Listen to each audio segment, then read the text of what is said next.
So, you want to be an it girl?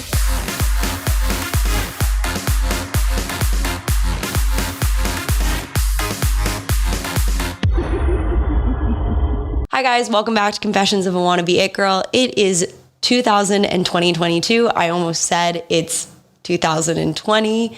Thank God I didn't say that. This is the first episode of the new year, and surprise, it's a solo episode again.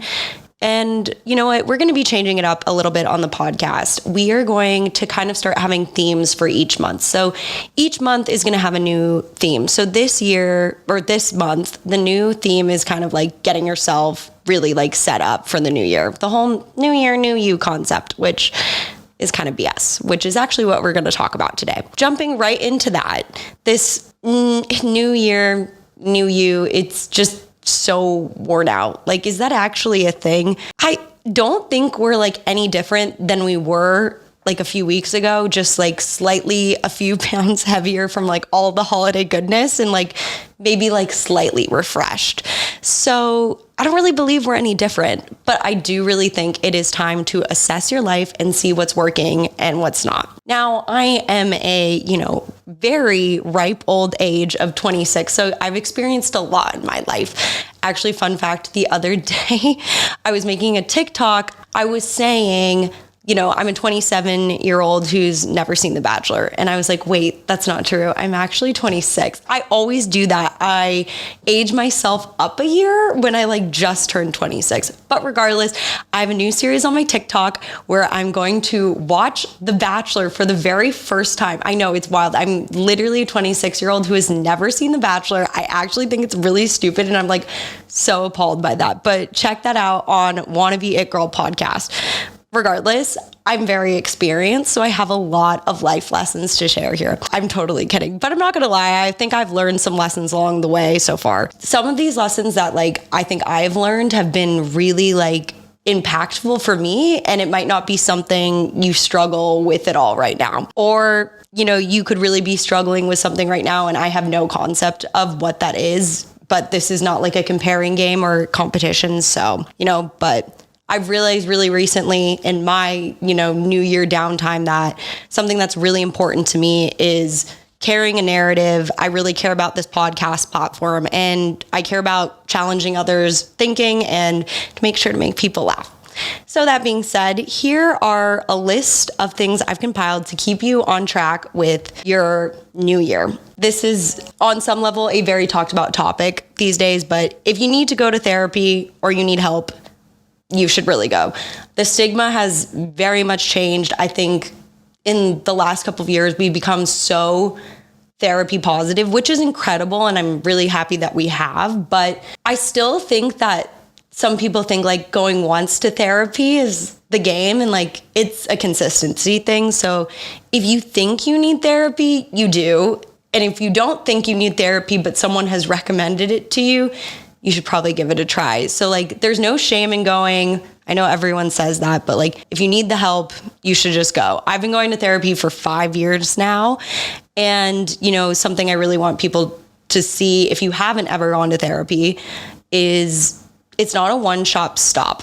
You don't get to go to therapy once and walk out the door and be changed. The first time you go, I'm pretty sure, I'm not 100% sure that they're just assessing what actually makes you happy. And they're just checking your levels. So I don't even think there's anything super to be gained by going to a therapist once. That's not taking charge of your mental health. And so, I know it can be kind of scary to commit to going to a place or talking to someone on the phone every single week. There's so many accessible ways to go to therapy now, but the committing to it is so important because it's gonna take so long. I mean, I have been in therapy literally for 5 years, and there was even a moment I was kind of do I need to stop going to therapy? Am I totally fixed? And it's no, then you kind of start to realize you have other things that you didn't even realize were holding you back in your life. And so I think by going to therapy, what you're really doing is saying I don't want to be held back by this anymore.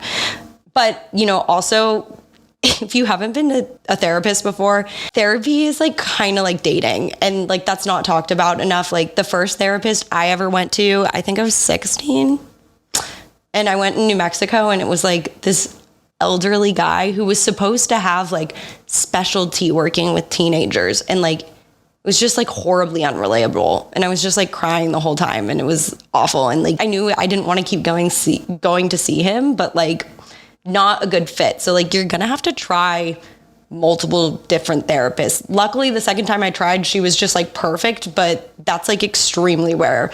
One of my like really good friends started seeing a therapist, and they actually had to stop seeing each other because the therapist said like, you know, we talk to each other too much like friends. Like, I don't really think I'm helping you. So like, you know, just because they were recommended or like they're the closest location to you or whatever might not mean they're the right therapist. So, you know, that being said, also, you know, if you think that you are struggling with something and you need to see a psychiatrist and like they recommend medication for you, and if you want to take it, if you don't want to take it, that's a completely different thing. If they recommend medication for you and you want to take it because you think it could really help you, honestly, you're going to have to make that call on your own. Nobody's going to be able to help you. 2021, I actually went off my anxiety medication for the first time since I had graduated in 2018. And, you know, yes, I'm really proud to be off the medication. Like, even though I'm still supplementing with not daily medication, but, you know, it was a struggle for me to go on it because I felt like, oh, I don't need this. Like, you know, this is made up, or like, you know, this is science, you know, and the pharmaceutical people telling me I need this. And it's like, no, like I knew I needed it. And honestly, I can't explain to you how much it's changed my life. Like, even though I'm not like an extremely successful person or anything, I could not be handling the amount of things I'm handling without it now, on top of consistently remaining in therapy. So, you know, it might be hard to admit it, or it might be hard to admit it. I didn't tell anyone. I mean, I kind of did tell people eventually that I was like on anxiety meds or whatever, but the hardest thing was admitting it to myself. So point blank is, if you need to go to therapy or you need help, you should go, and you should be consistent. So there's going to be years you don't kill it. 2021 was actually not my finest year at all. I had complete lack of focus. Like, I was horribly COVID depressed, which is hard for me to admit because in 2020, I was extremely COVID proactive. I got so much done for my acting career, and 2021, I think like the depression had just like completely caught up with me. Like, I remember going into 2021, I didn't set a single goal. I didn't write anything down. And like now, like towards the end of 2021, I was freaking the fuck out because I didn't have any goals to achieve because I hadn't set anything. And it's just like so hard to compare those years where you like absolutely killed it. Like my senior year of college, like I felt like I absolutely killed it. Like I was working out all the time. I was going out. I was having tons of partying and like fun times, to like the next year being extremely focused, working towards like an acting career and like really getting initial steps done really, really quickly, to having a year that was unexpected of COVID, and then to like completely a total lack of focus. It's just like, you know, when you look at times in your life where you're like, oh, I was absolutely killing it, to like, I wasn't crushing it at all. I think it's going to be, I mean, it sucks, but the truth is like, you're not going to kill it every year. You're not going to kill it every other year.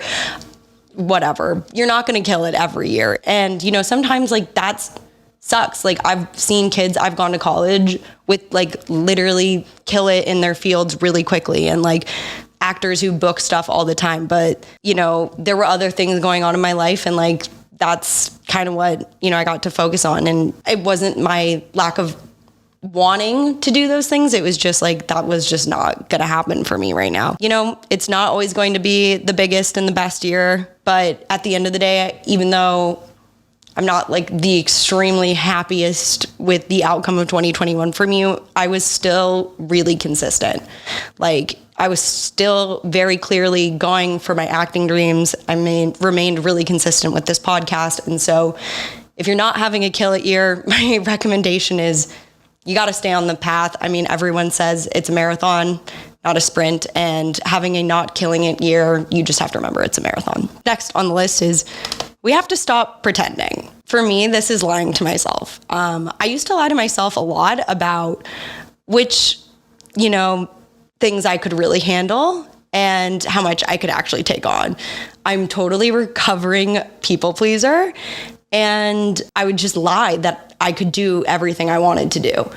And yes, I was lying to people about it, and I would still do everything to make sure I wouldn't let those people down. But the truth is I was horribly lying to myself what I could actually take on. So take those 5 extra seconds to respond to anything in life. I mean, you have to listen to your gut instinct about what you should do, how you should handle it, whatever. But take 5 seconds to really assess if you are lying to yourself about what you can take on. I mean, I operate out of a huge fear of judgment of others. And looking back, it's hard to move forward in a direction that you want if you're being thrown off your course by doing other things. So you have to stop pretending what's helping you and what's hurting you.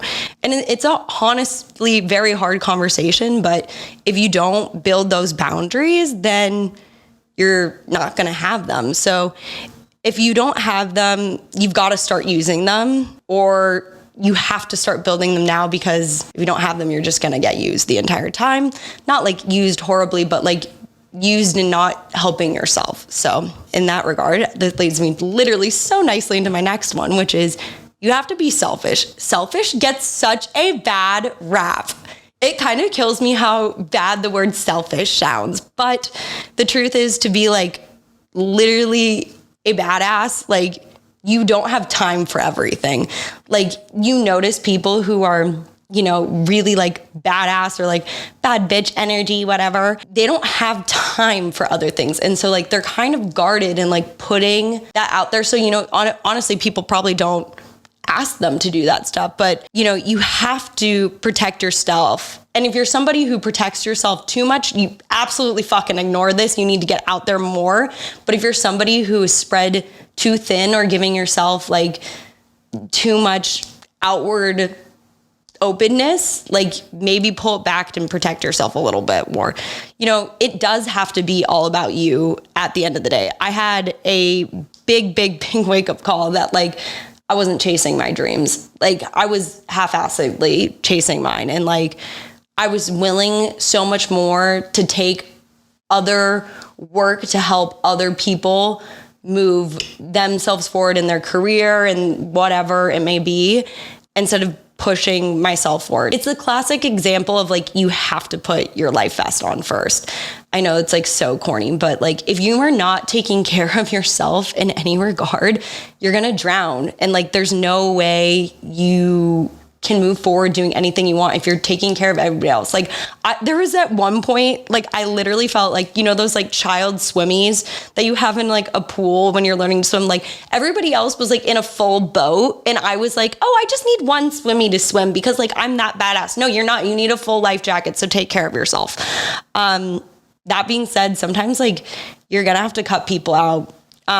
We're gonna start talking a lot about that more, but I'm just going to leave it there that if somebody is not a fan of you or doesn't help you in your life, then you don't have time to spend with them. So when I kind of viewing your own personal wealth as money, that sounds really bougie, but if you're spending your money of yourself on other people, you're going to be poor. That actually did sound really snotty and luxurious, which is funny, because I feel people who comes up with you're Prada, I'm Prada, you're Nada, are probably girls who are at home with a Michael Kors purse and don't know the difference between that and a Prada bag. I don't know. So that's funny, but it sounded cool in the moment. You want to be the best at blank, whatever the best at whatever blank is. So if you want to be the best, you better put yourself first before putting somebody else in line first, because if you're not going to put yourself first in your line, there is no stranger or random person or savior out there who's going to pick you out of the line and move you forward. So you have to do that for yourself. The biggest way to get over an insecurity is to be honest about it. Okay, that could be publicly or privately. For me, I think it's point blank what I'm insecure about. Like, I'm totally a wannabe. For the longest time in my life, like, especially before college, like right when I was 18, like I couldn't pinpoint where that changed, but I always wanted to be somebody else. I wanted to be the hottest, the coolest, the golden girl, the girl that things like just come easy to, the most talented, whatever. And that was like the it girl. And I was just always never that. And I labeled myself that way. And, you know, I was like, I want it so bad. Like, I couldn't eat, I just was obsessed with it. I couldn't be anything else but like wanting to be that person. And, you know, I'm like Murphy. I don't know. I'm not like, I don't have it all together all the time. I mean, sometimes now the irony is like, I think like, oh my God, I'm such an it girl. And like, I have it all together and I'm so cool. And at the same time, like, I'm probably the lamest person in the entire world. And once like I kind of admitted like, oh, like kind of being like a wannabe Murphy person and like just trying really hard and like not giving a fuck and having a good laugh about it, the it girl thing lost so much weight. And now I have no idea of like what that is. Like that concept is such BS to me on some level, but I also love it. Like we're not getting rid of it at all. Like I love the idea so much, but like I couldn't pinpoint it now anymore. When at one point it was so clear that it was just everything I was not. But now I have no idea what it is. That being said, the it girl concept has flown the coop for me. I think it has for a lot of people. And, you know, we're just gonna keep debunking whatever that it girl life may be. That being said, you know, there's a lot to take on, I think, with this year, like leaving things in the past that you don't need, assessing what you want, the typical New Year's, New You BS, which is so dry and boring. But at the same time, like, it's interesting to like shift through it, you know. Like I said, you might be struggling with some of these things or not at all. I have no idea. But shout out to my one hater who is listening to this, if anybody's fucking listening to this, and we'll see you next week. Don't forget to rate and subscribe and leave a review for the show. Support the show in any way you can. Thank you guys so much. We'll see you next week.